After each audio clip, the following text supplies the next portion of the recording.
بسم الله الرحمن الرحيم. يا أيها الناس اتقوا ربكم الذي خلقكم من نفس واحدة وخلق منها زوجها وبث منهما رجالا كثيرا ونساء، واتقوا الله الذي تساءلون به والأرحام، إن الله كان عليكم رقيبا. وآتوا اليتامى أموالهم ولا تتبدلوا الخبيث بالطيب ولا تأكلوا أموالهم إلى أموالكم، إنه كان حوبا كبيرا. وإن خفتم ألا تقسطوا في اليتامى فانكحوا ما طاب لكم من النساء مثنى وثلاث ورباع، فإن خفتم ألا تعدلوا فواحدة أو ما ملكت أيمانكم، ذلك أدنى ألا تعولوا. وآتوا النساء صدقاتهن نحلة، فإن طبن لكم عن شيء منه نفسا فكلوه هنيئا مريئا. ولا تؤتوا السفهاء أموالكم التي جعل الله لكم قياما وارزقوهم فيها واكسوهم وقولوا لهم قولا معروفا. وابتلوا اليتامى حتى إذا بلغوا النكاح فإن آنستم منهم رشدا فادفعوا إليهم أموالهم ولا تأكلوها إسرافا وبدارا أن يكبروا، ومن كان غنيا فليستعفف، ومن كان فقيرا فليأكل بالمعروف. فإذا دفعتم إليهم أموالهم فأشهدوا عليهم، وكفى بالله حسيبا. للرجال نصيب مما ترك الوالدان والأقربون، وللنساء نصيب مما ترك الوالدان والأقربون مما قل منه أو كثر، نصيبا مفروضا. وإذا حضر القسمة أولو القربى واليتامى والمساكين فارزقوهم منه وقولوا لهم قولا معروفا.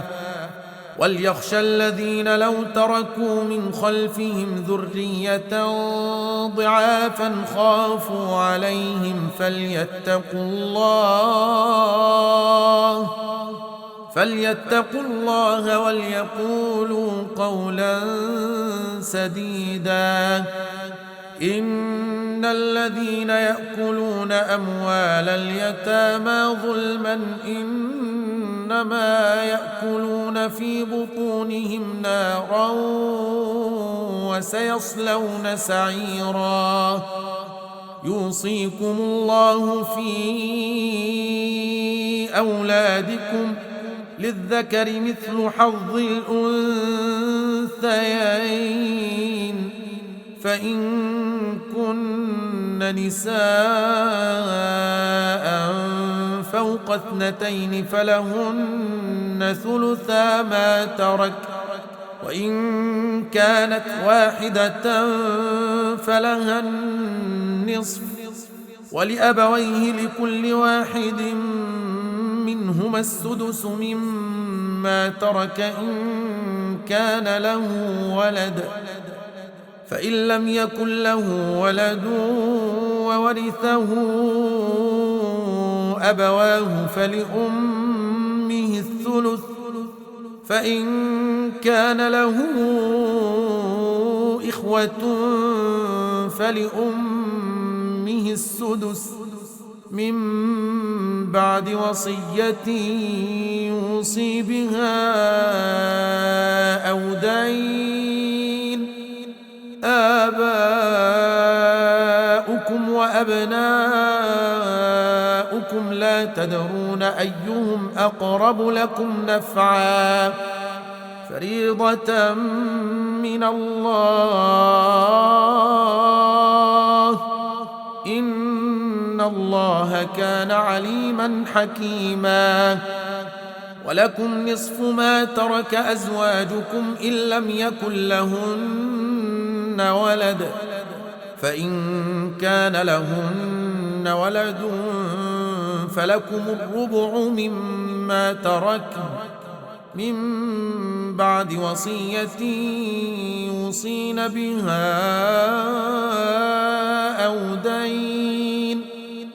ولهن الربع مما تركتم إن لم يكن لكم ولد، فإن كان لكم ولد فلهن الثمن مما تركتم من بعد وصية توصون بها أو دين. وإن كان رجل يورث كلالة أو امرأة وله أخ أو أخت فلكل واحد منهما السدس، فإن كانوا أكثر من ذلك فهم شركاء في الثلث من بعد وصية يوصى بها أو دين غير مضار،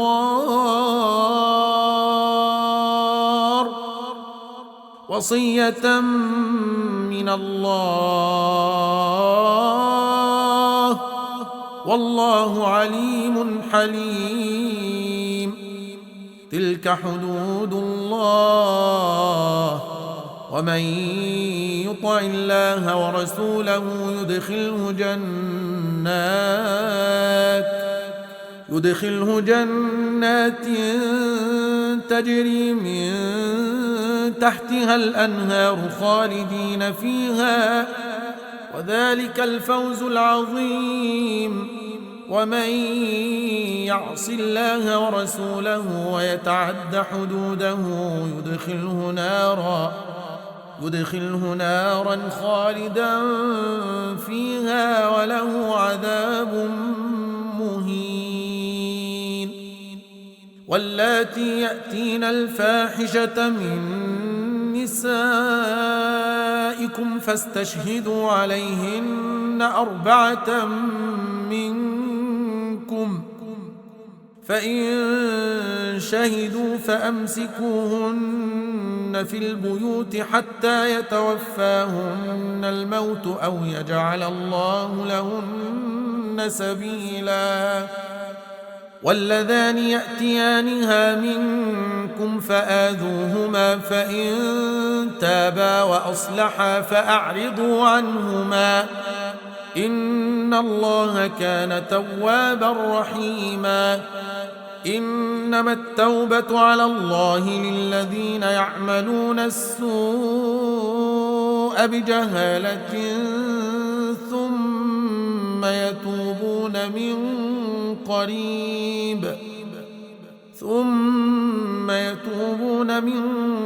قريب فأولئك يتوب الله الله عليهم وكان الله عليما حكيما. وليست التوبة للذين يعملون السيئات حتى إذا حضر أحدهم الموت قال إني تبت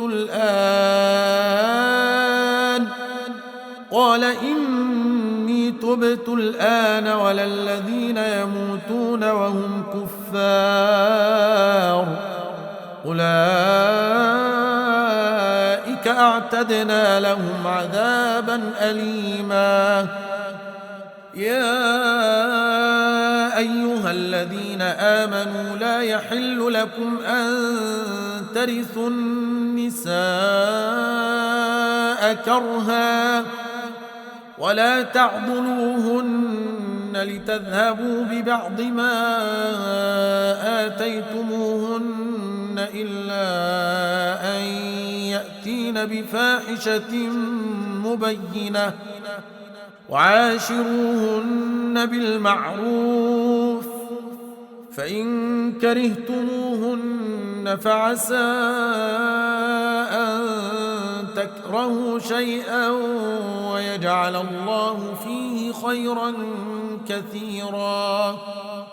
وإن أردتم استبدال زوج مكان زوج وآتيتم إحداهن قنطارا فلا تأخذوا منه شيئا أتأخذونه بهتانا وإثما مبينا. وكيف تأخذونه وقد أفضى بعضكم إلى بعض وأخذن منكم ميثاقا غليظا. ولا تنكحوا ما نكح آباؤكم من النساء إلا ما قد سلف إنه كان فاحشة ومقتا وساء سبيلا. حرمت عليكم أمهاتكم وبناتكم وأخواتكم وعماتكم وخالاتكم وبنات الأخ وبنات الأخت وأمهاتكم اللاتي أرضعنكم وأخواتكم من الرضاعة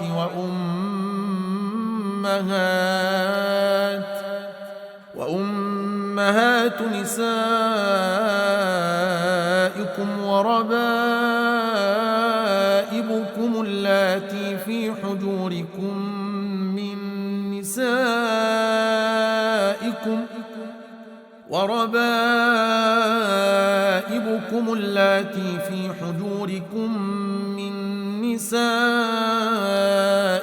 اللاتي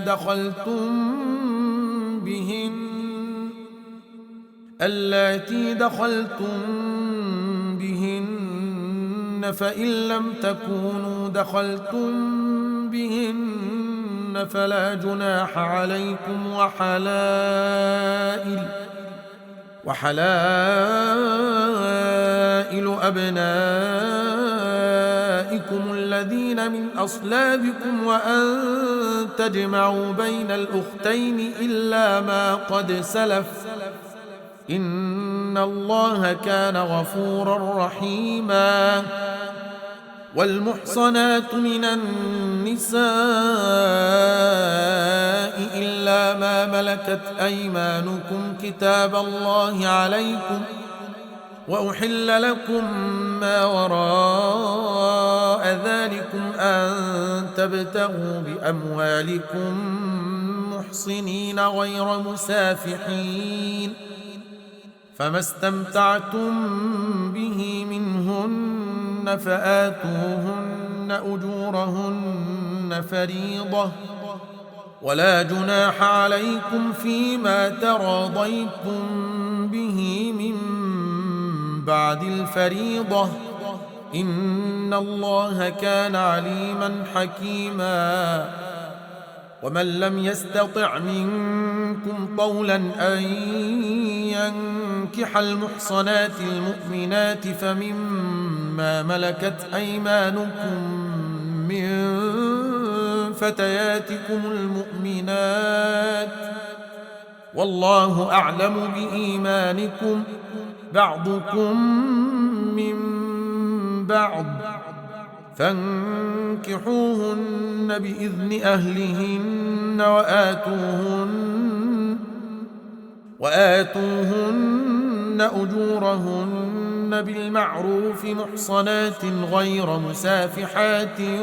ولا متخذات أخدان فإذا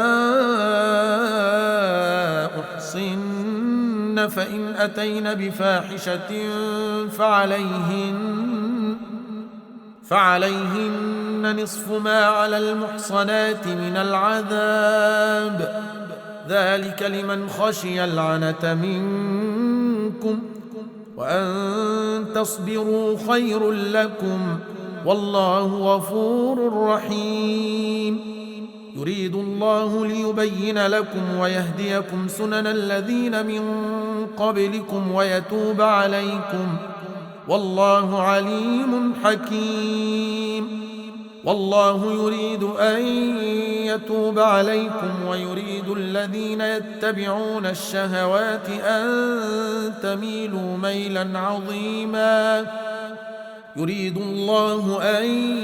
يخفف عنكم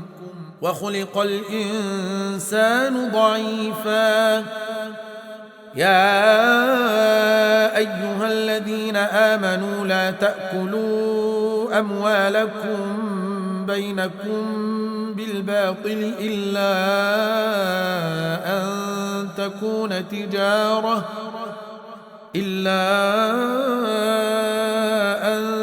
تكون تجارة عن تراض منكم ولا تقتلوا أنفسكم إن الله كان بكم رحيما ومن يفعل ذلك عدوانا وظلما فسوف نصليه نارا وكان ذلك على الله يسيرا إن تجتنبوا كبائر ما تنهون عنه نكفر عنكم سيئاتكم وندخلكم مدخلا كريما ولا تتمنوا ما فضل الله به بعضكم على بعض للرجال نصيب مما اكتسبوا وللنساء نصيب مما اكتسب واسألوا الله من فضله إن الله كان بكل شيء عليما ولكل جعلنا موالي مما ترك الوالدان والأقربون والذين عقدت أيمانكم فآتوهم نصيبهم إن الله كان على كل شيء شهيدا الرجال قوامون على النساء بما فضل الله بعضهم على بعض وبما أنفقوا من أموالهم فالصالحات قانتات حافظات للغيب بما حفظ الله واللاتي تخافون نشوزهن فعظوهن واهجروهن في المضاجع واضربوهن فإن أطعنكم فلا تبغوا عليهن سبيلا إن الله كان عليا كبيرا وإن خفتم شقاق بينهما فابعثوا حكما من أهله وحكما من أهلها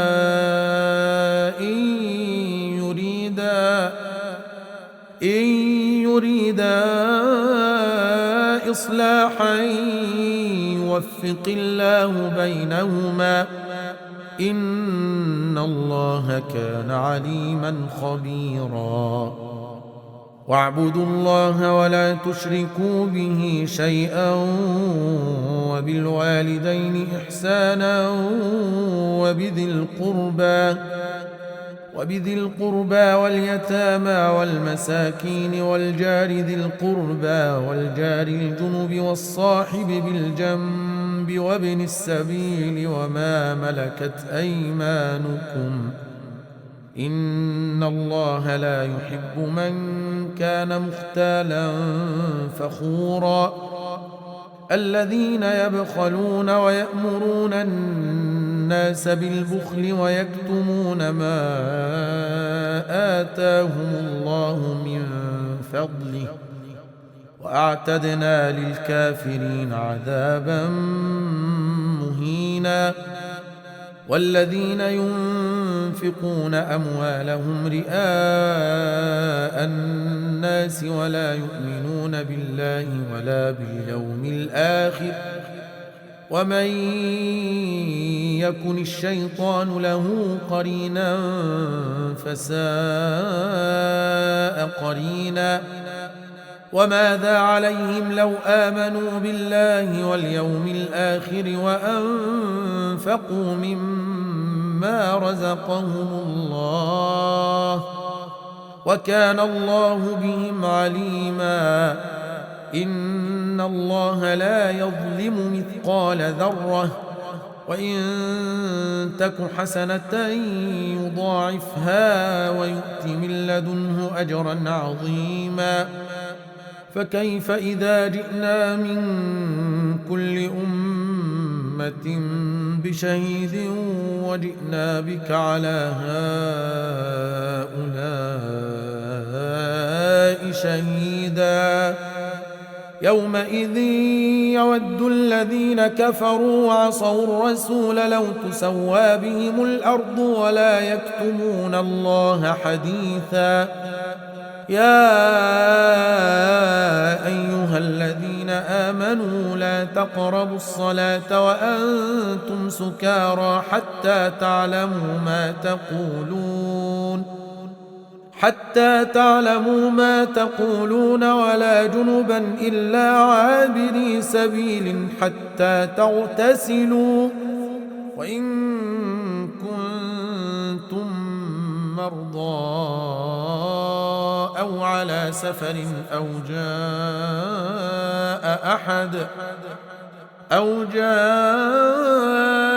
أحد منكم من الغائط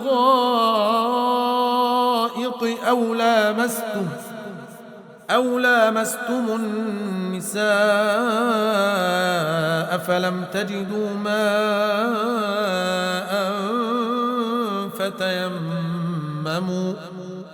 فتيمموا صعيدا طيبا فامسحوا بوجوهكم وأيديكم إن الله كان عفوا غفورا ألم تر إلى الذين أوتوا نصيبا من الكتاب يشترون الضلالة ويريدون أن تضلوا السبيل والله أعلم بأعدائكم وكفى بالله وليا وكفى بالله نصيرا من الذين هادوا يحرفون الكلم عن مواضعه ويقولون سمعنا وعصينا واسمع غير مسمع وراعنا ليا بألسنتهم وطعنا في الدين ولو أنهم قالوا سمعنا وأطعنا واسمع وانظرنا لكان خيرا لهم وأقوم ولكن لعنهم الله بكفرهم فلا يؤمنون إلا قليلا يا أيها الذين أوتوا الكتاب آمنوا بما نزلنا مصدقا لما معكم من قبل أن نطمس وجوها فنردها على أدبارها أو نلعنهم كما لعنا أصحاب السبت وكان أمر الله مفعولا. إن الله لا يغفر أن يشرك به ويغفر ما دون ذلك لمن يشاء ومن يشرك بالله فقد افترى إثما عظيما. ألم تر إلى الذين يزكون أنفسهم بل الله يزكي من يشاء ولا يظلمون فتيلا. انظر كيف يفترون على الله الكذب وكفى به إثما مبينا. ألم تر إلى الذين أوتوا نصيبا من الكتاب يؤمنون بالجبت والطاغوت ويقولون للذين كفروا هؤلاء أهدى من الذين آمنوا سبيلا. أولئك الذين لعنهم الله ومن يلعن الله فلن تجد له نصيرا. أم لهم نصيب من الملك فإذا لا يؤتون الناس نقيرا. أم يحسدون الناس على ما آتاهم الله من فضله فقد آتينا آل إبراهيم الكتاب والحكمة وآتيناهم ملكا عظيما. فمنهم من آمن به ومنهم من صد عنه وكفى بجهنم سعيرا. إن الذين كفروا بآياتنا سوف نصليهم نارا كلما نضجت جلودهم بدلناهم جلودا غيرها ليذوقوا العذاب إن الله كان عزيزا حكيما. والذين آمنوا وعملوا الصالحات سندخلهم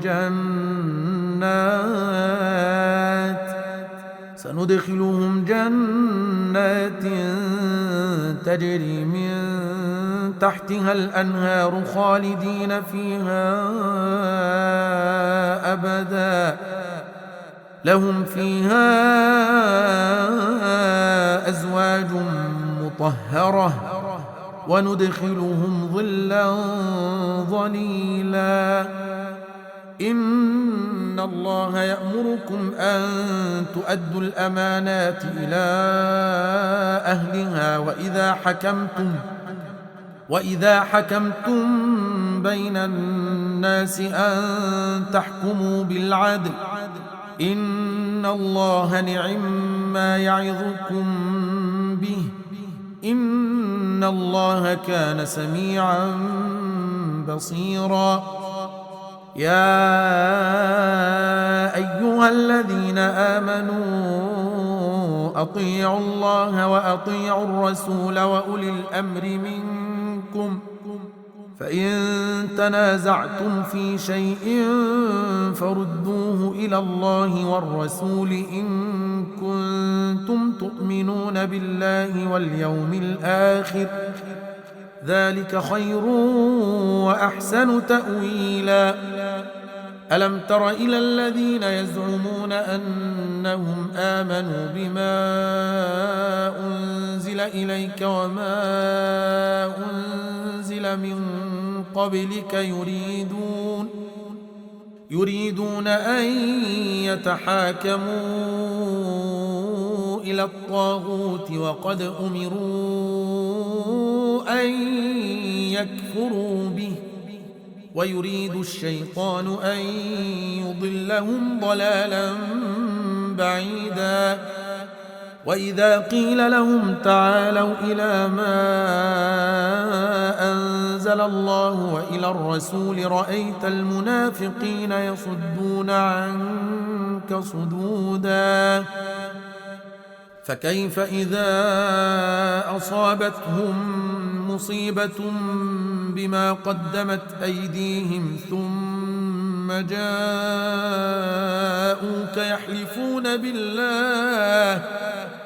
يحلفون بالله إن أردنا إلا إحسانا وتوفيقا أولئك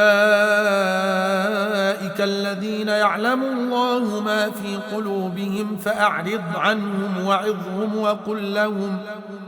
وقل لهم في أنفسهم قولا بليغا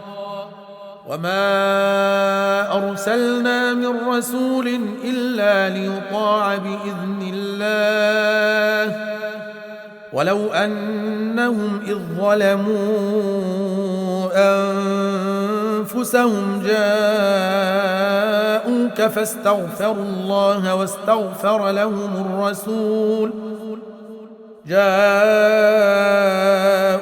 فاستغفروا الله واستغفر لهم الرسول لوجدوا الله توابا رحيما فلا وربك لا يؤمنون حتى يحكموك فيما شجر بينهم ثم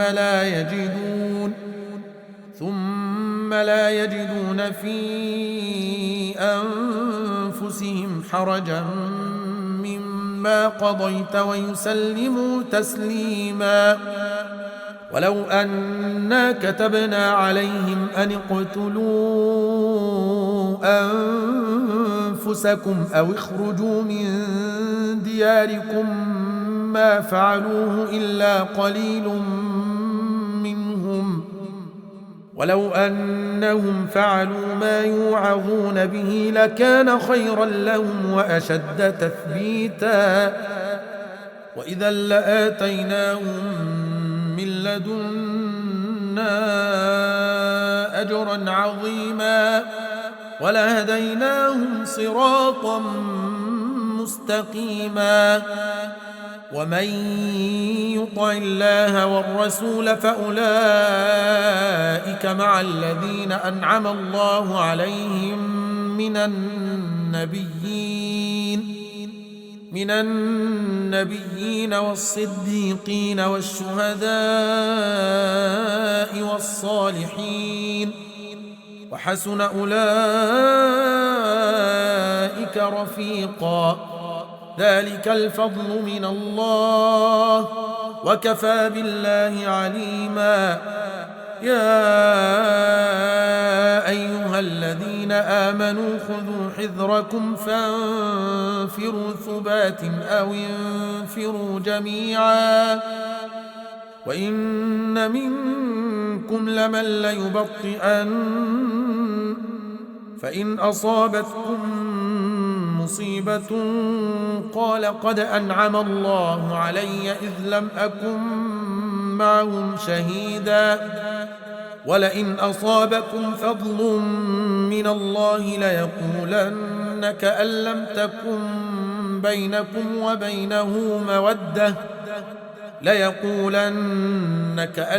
تكن بينكم وبينه مودة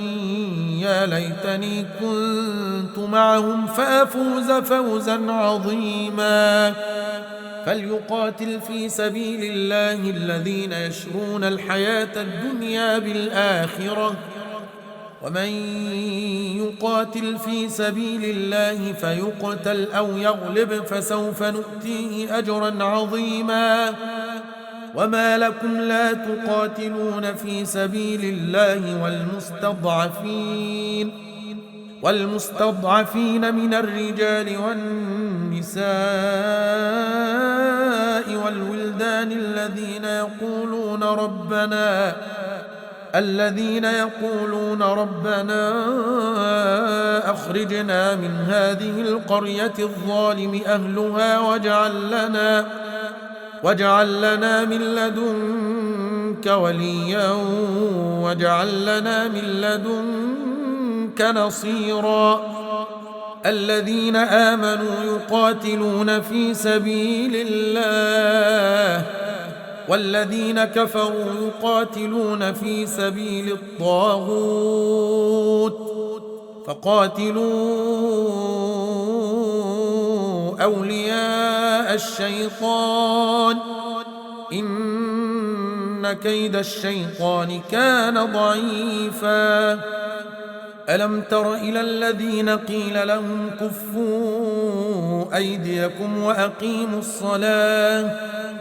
وأقيموا الصلاة وآتوا الزكاة فلما كتب عليهم القتال إذا فريق منهم يخشون الناس كخشية الله أو أشد خشية وقالوا ربنا لم كتبت علينا القتال لولا أخرتنا إلى أجل قريب قل متاع الدنيا قليل والآخرة خير لمن اتقى ولا تظلمون فتيلا أينما تكونوا يدرككم الموت ولو كنتم في بروج مشيدة وإن تصبهم حسنة يقولوا هذه من عند الله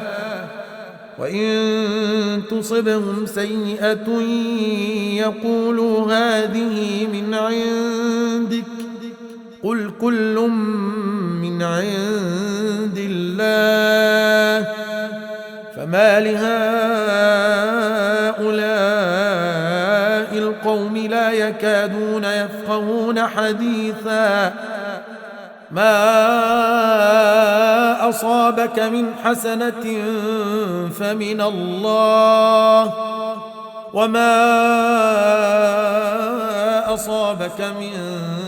سيئة فمن نفسك وأرسلناك للناس رسولا وكفى بالله شهيدا من يطع الرسول فقد أطاع الله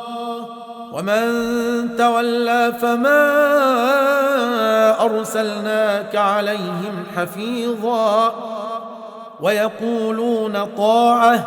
فإذا برزوا من عندك بيت طائفة منهم غير الذي تقول والله يكتب ما يبيتون فأعرض عنهم وتوكل على الله وكفى بالله وكيلا أفلا يتدبرون القرآن ولو كان من عند غير الله لوجدوا فيه اختلافا كثيرا وإذا جاءهم أمر من الأمن أو الخوف أذاعوا به ولو ردوه إلى الرسول وإلى أولي الأمر منهم لعلمه الذين يستنبطونه منهم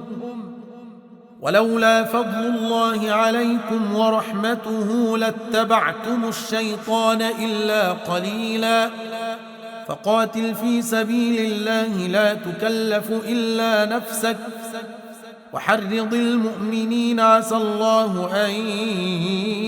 يكف بأس الذين كفروا والله أشد بأسا وأشد تنكيلا من يشفع شفاعة حسنة يكن له نصيب منها ومن يشفع شفاعة سيئة يكن له كفل منها وكان الله على كل شيء مقيتا. وإذا حييتم بتحية فحيوا بأحسن منها أو ردوها إن الله كان على كل شيء حسيبا. الله لا إله إلا هو ليجمعنكم إلى يوم القيامة لا ريب فيه ومن أصدق من الله حديثا. فما لكم في المنافقين فئتين والله أركسهم بما كسبوا أتريدون أن تهدوا من أضل الله ومن يضلل الله فلن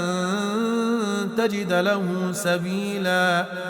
ودوا لو تكفرون كما كفروا فتكونون سواء فلا تتخذوا منهم أولياء حتى يهاجروا في سبيل الله فإن تولوا فخذوهم واقتلوهم حيث وجدتموهم ولا تتخذوا منهم وليا ولا نصيرا إلا الذين يصلون إلى قوم بينكم وبينهم ميثاق أو جاءوكم حصرت صدورهم أن يقاتلوكم أو يقاتلوا قومهم ولو شاء الله لسلطهم عليكم فلقاتلوكم فإن اعتزلوكم فلم يقاتلوكم وألقوا إليكم السلم فما جعل الله لكم عليهم سبيلا. ستجدون آخرين يريدون أن يأمنوكم ويأمنوا قومهم كلما ردوا إلى الفتنة أركسوا فيها فإن لم يعتزلوكم ويلقوا إليكم السلم ويكفوا أيديهم فخذوهم واقتلوهم حيث ثقفتموهم وأولئكم جعلنا لكم عليهم سلطانا مبينا. وما كان لمؤمن أن يقتل مؤمنا إلا خطأ ومن قتل مؤمنا خطأ فتحرير رقبة مؤمنة ودية مسلمة إلى أهله إلا أن يصدقوا فإن كان من قوم عدو لكم وهو مؤمن فتحرير رقبة مؤمنة وإن كان من قوم بينكم وبينهم ميثاق فدية مسلمة إلى أهله وتحرير رقبة مؤمنة فمن لم يجد فصيام شهرين متتابعين توبة من الله وكان الله عليما حكيما. ومن يقتل مؤمنا متعمدا فجزاؤه جهنم خالدا فيها وغضب الله عليه ولعنه وأعد له عذابا عظيما. يا أيها الذين آمنوا إذا ضربتم في سبيل الله فتبينوا ولا تقولوا لمن ألقى إليكم السلام لست مؤمنا تبتغون عرض الحياة الدنيا فعند الله مغانم كثيرة كذلك كنتم من قبل فمن الله عليكم فتبينوا إن الله كان بما تعملون خبيرا لا يستوي القاعدون من المؤمنين غير أولي الضرر والمجاهدون في سبيل الله بأموالهم وأنفسهم فضل الله المجاهدين بأموالهم وأنفسهم على القاعدين درجة وكلا وعد الله الحسنى وفضل الله المجاهدين على القاعدين أجرا عظيما درجات منه ومغفرة ورحمة وكان الله غفورا رحيما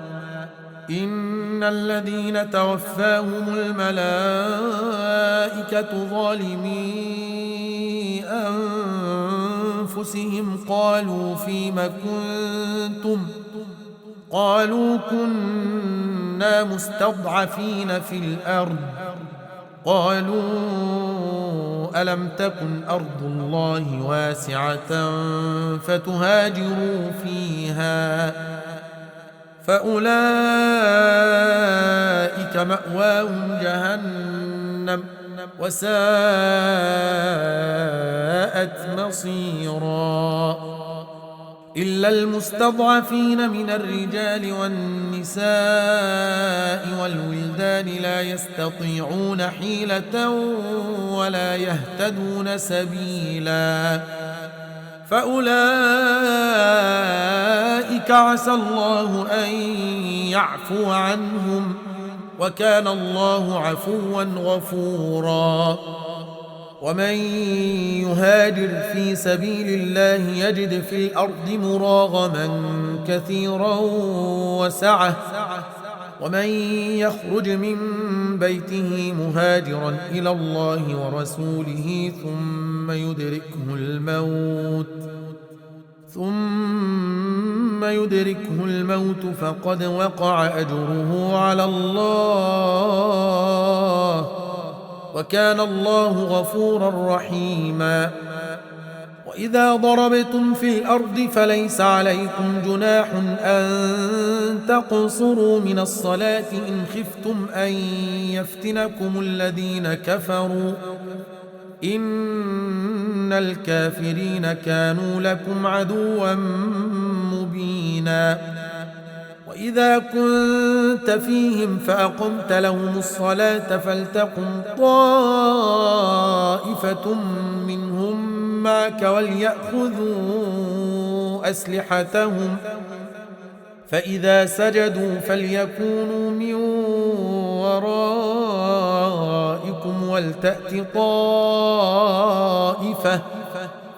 ولتأت طائفة أخرى لم يصلوا فليصلوا معك وليأخذوا حذرهم وأسلحتهم ود الذين كفروا لو تغفلون عن أسلحتكم وأمتعتكم فيميلون عليكم ميلة واحدة ولا جناح عليكم إن كان بكم أذى من مطر أو كنتم مرضى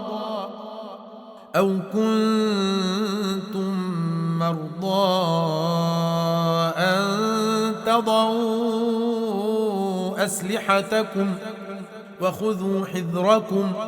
إن الله أعد للكافرين عذابا مهينا إن الله أعد للكافرين عذابا مهينا فإذا قضيتم الصلاة فاذكروا الله قياما وقعودا وعلى جنوبكم فإذا اطمأننتم فأقيموا الصلاة إن إن الصلاة كانت على المؤمنين كتابا موقوتا ولا تهنوا في ابتغاء القوم إن تكونوا تألمون فإنهم يألمون كما تألمون وترجون من الله ما لا يرجون وكان الله عليما حكيما إنا أنزلنا إليك الكتاب بالحق لتحكم بين الناس بما أراك الله ولا تكن للخائنين خصيما واستغفر الله إن الله كان غفورا رحيما ولا تجادل عن الذين يختانون أنفسهم إن الله لا يحب من كان خوانا أثيما يستخفون من الناس ولا يستخفون من الله وهو معهم إذ يبيتون ما لا يرضى من القول وكان الله بما يعملون محيطا ها أنتم هؤلاء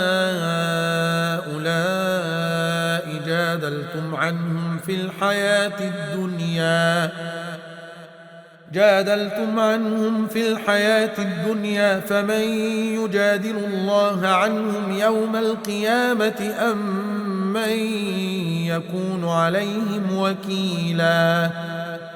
ومن يعمل سوءا أو يظلم نفسه ثم يستغفر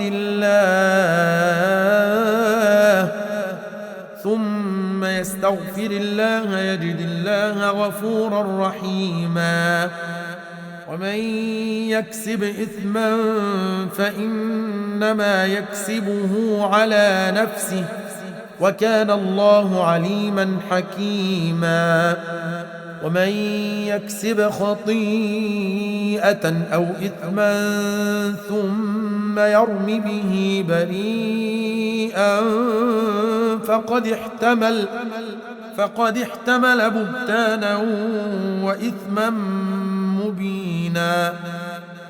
ولولا فضل الله عليك ورحمته لهمت طائفة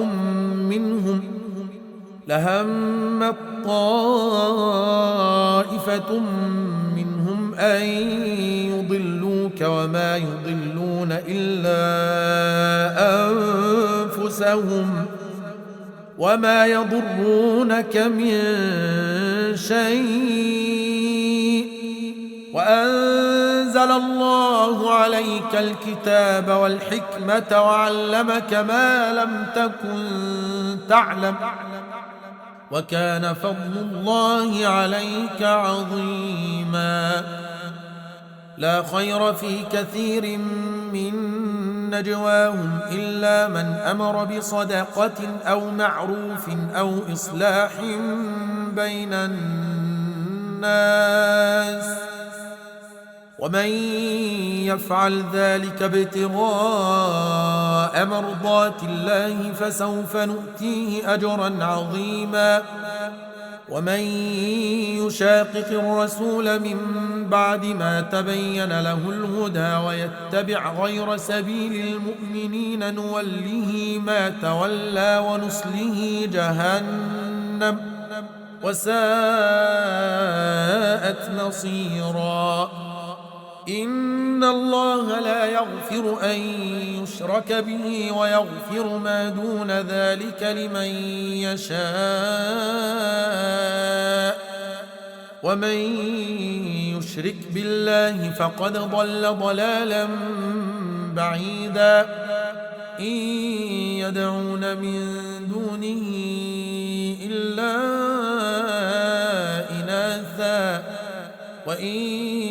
يدعون إلا شيطانا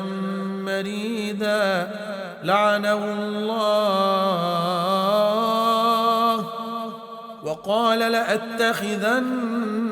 من عبادك نصيبا مفروضا ولأضلنهم ولأمنينهم ولآمرنهم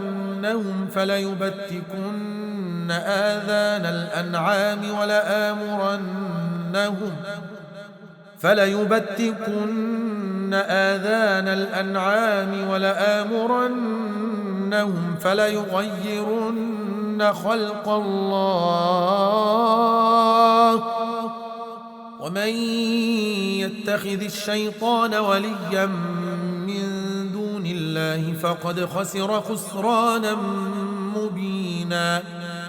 يعدهم ويمنيهم وما يعدهم الشيطان إلا غرورا أولئك مأواهم جهنم ولا يجدون عنها محيصا والذين آمنوا وعملوا الصالحات سندخلهم جنات تجري من تحتها الأنهار خالدين فيها أبدا وعد الله حقا ومن أصدق من الله قيلا ليس بأمانيكم ولا أماني أهل الكتاب من يعمل سوءا يجز به ولا يجد له من دون الله وليا ولا نصيرا ومن يعمل من الصالحات من ذكر أو أنثى وهو مؤمن فأولئك يدخلون الجنة ولا يظلمون نقيرا ومن أحسن دينا ممن أسلم وجهه لله وهو محسن واتبع ملة إبراهيم حنيفا واتخذ الله إبراهيم خليلا ولله ما في السماوات وما في الأرض وكان الله بكل شيء محيطا ويستفتونك في النساء قل الله يفتيكم فيهن وما يتلى عليكم في الكتاب في يتامى النساء اللاتي لا تؤتونهن ما كتب لهن وترغبون أن تنكحوهن والمستضعفين من الولدان وأن تقوموا لليتامى بالقسط وما تفعلوا من خير فإن الله كان به عليما وإن امرأة خافت من بعلها نشوزا أو إعراضا فلا جناح عليهما أن يصلحا بينهما صلحا والصلح خير وأحضرت الأنفس الشح وإن تحسنوا وتتقوا فإن الله كان بما تعملون خبيرا ولن تستطيعوا أن تعدلوا بين النساء ولو حرصتم فلا تميلوا كل الميل فتذروها كالمعلقة وإن تصلحوا وتتقوا فإن الله كان غفورا رحيما وإن يتفرقا يغني الله كلا من سعته وكان الله واسعا حكيما ولله ما في السماوات وما في الأرض ولقد وصينا الذين أوتوا الكتاب من قبلكم وإياكم أن اتقوا الله وإن تكفروا فإن لله ما في السماوات وما في الأرض وكان الله غنيا حميدا ولله ما في السماوات وما في الأرض وكفى بالله وكيلا إن يشأ يذهبكم أيها الناس ويأت بآخرين وكان الله على ذلك قديرا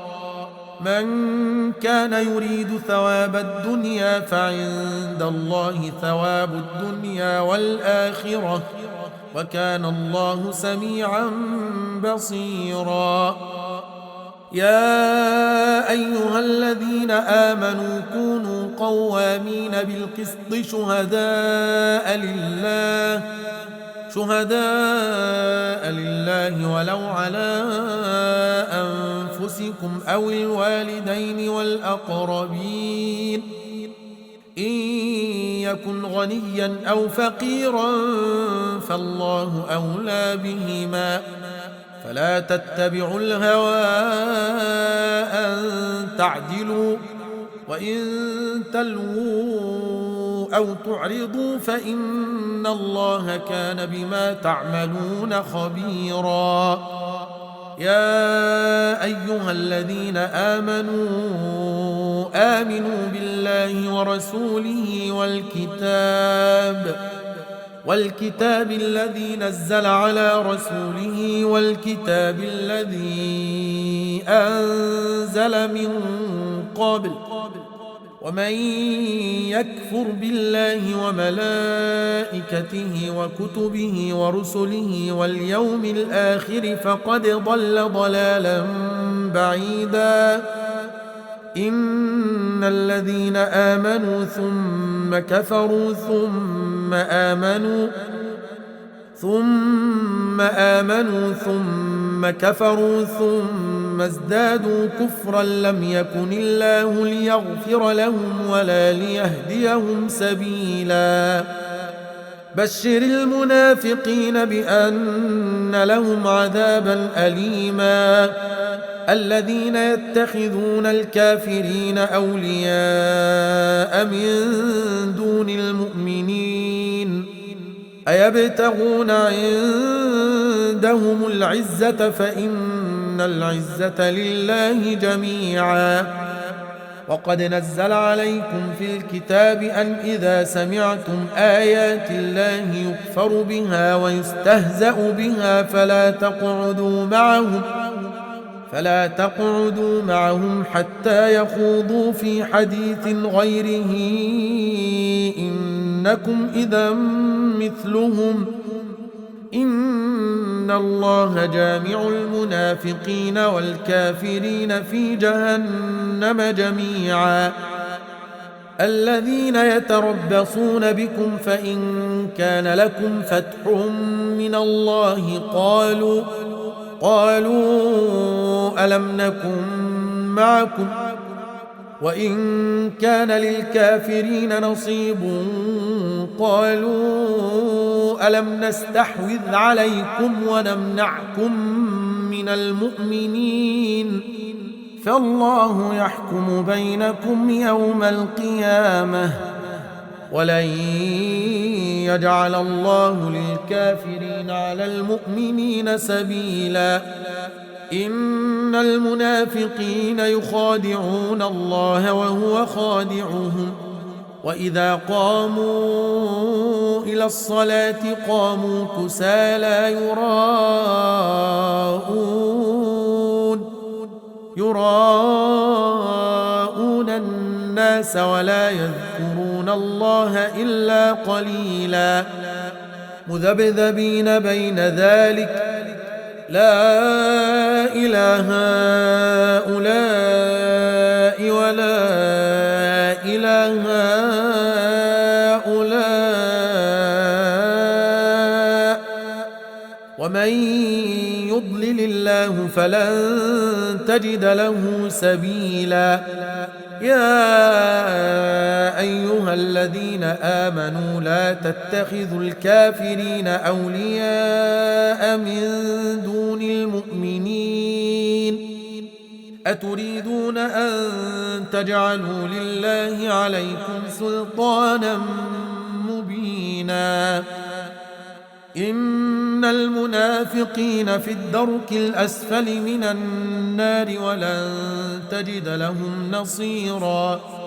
إلا الذين تابوا وأصلحوا واعتصموا بالله وأخلصوا دينهم لله فأولئك مع المؤمنين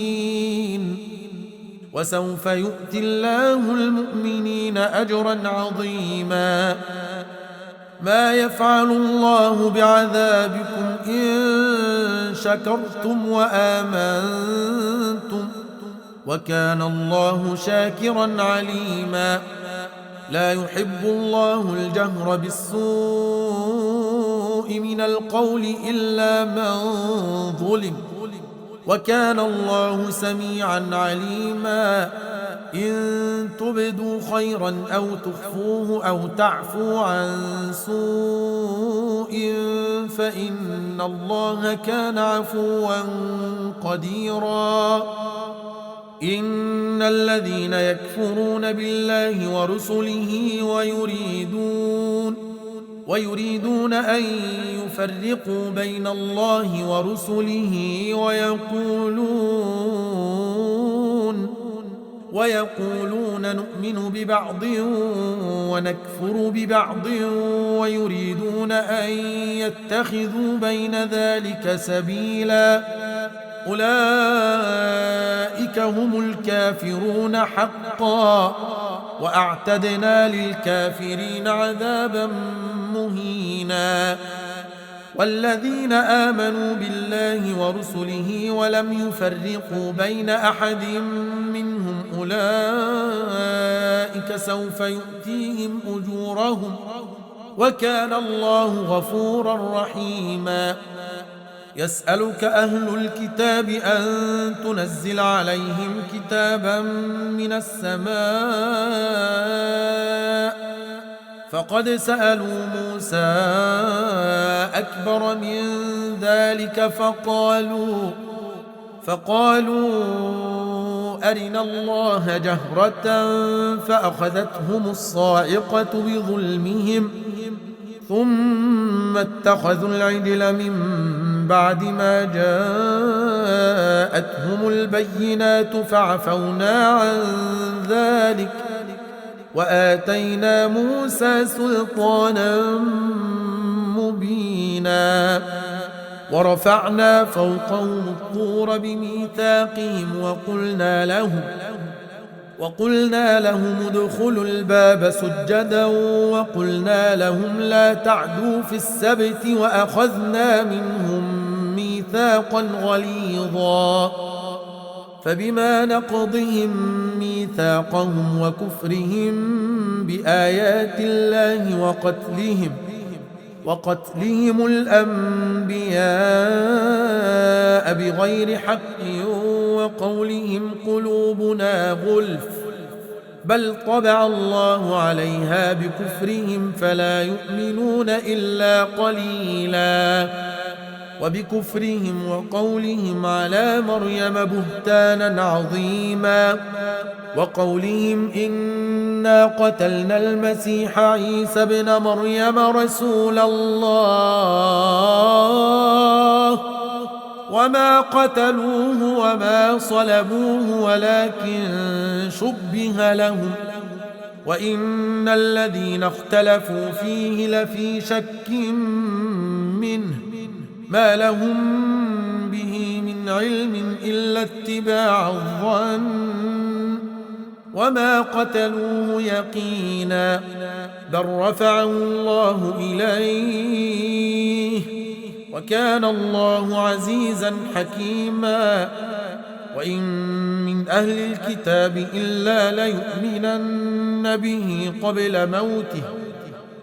ويوم القيامة يكون عليهم شهيدا. فبظلم من الذين هادوا حرمنا عليهم طيبات أحلت لهم وبصدهم عن سبيل الله كثيرا وأخذهم الربا وقد نهوا عنه وأكلهم أموال الناس بالباطل وأعتدنا للكافرين منهم عذابا أليما لكن الراسخون في العلم منهم والمؤمنون يؤمنون بما أنزل إليك وما أنزل من قبلك والمقيمين الصلاة والمؤتون الزكاة والمؤمنون بالله واليوم الآخر أولئك سنؤتيهم أجرا عظيما إنا أوحينا إليك كما أوحينا إلى نوح والنبيين من بعده وأوحينا إلى إبراهيم وإسماعيل وإسحاق ويعقوب والأسباط وعيسى وأيوب ويونس وهارون وسليمان وآتينا داود زبورا ورسلا قد قصصناهم عليك من قبل ورسلا لم نقصصهم عليك وكلم الله موسى تكليما رسلا مبشرين ومنذرين لئلا يكون للناس على الله حجة بعد الرسل وكان الله عزيزا حكيما لكن الله يشهد بما أنزل إليك أنزله بعلمه والملائكة يشهدون وكفى بالله شهيدا إن الذين كفروا وصدوا عن سبيل الله قد ضلوا ضلالا بعيدا إن الذين كفروا وظلموا لم يكن الله ليغفر لهم ولا ليهديهم طريقا إلا طريق جهنم خالدين فيها أبدا وكان ذلك على الله يسيرا يا أيها الناس قد جاءكم الرسول بالحق من ربكم فآمنوا خيرا لكم وإن تكفروا فإن لله ما في السماوات والأرض وكان الله عليما حكيما يا أهل الكتاب لا تغلوا في دينكم ولا تقولوا على الله إلا الحق إنما المسيح عيسى بن مريم رسول الله وكلمته ألقاها إلى مريم وروح منه فآمنوا بالله ورسله ولا تقولوا ثلاثة انتهوا خيرا لكم إنما الله إله واحد سبحانه أن يكون له ولد له ما في السماوات وما في الأرض وكفى بالله وكيلا لن يستنكف المسيح أن يكون عبدا لله ولا الملائكة المقربون ومن يستنكف عن عبادته ويستكبر فسيحشرهم إليه جميعا فأما الذين آمنوا وعملوا الصالحات فيوفيهم أجورهم ويزيدهم من فضله. وأما الذين استنكفوا واستكبروا فيعذبهم عذابا أليما ولا يجدون لهم من دون الله وليا ولا نصيرا. يا أيها الناس قد جاءكم برهان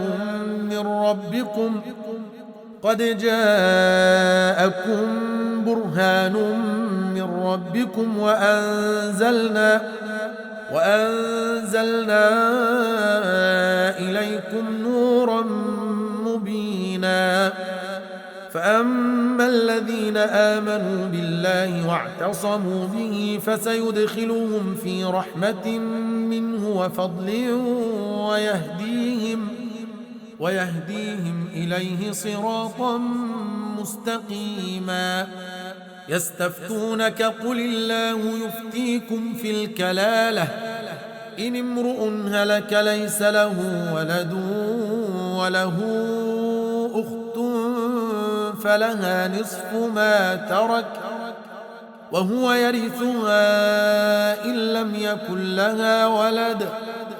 فإن كانت اثنتين فلهما الثلثان مما ترك، وإن كانوا إخوة رجالا ونساء فللذكر مثل حظ الأنثيين. يبين الله لكم أن تضلوا والله بكل شيء عليم.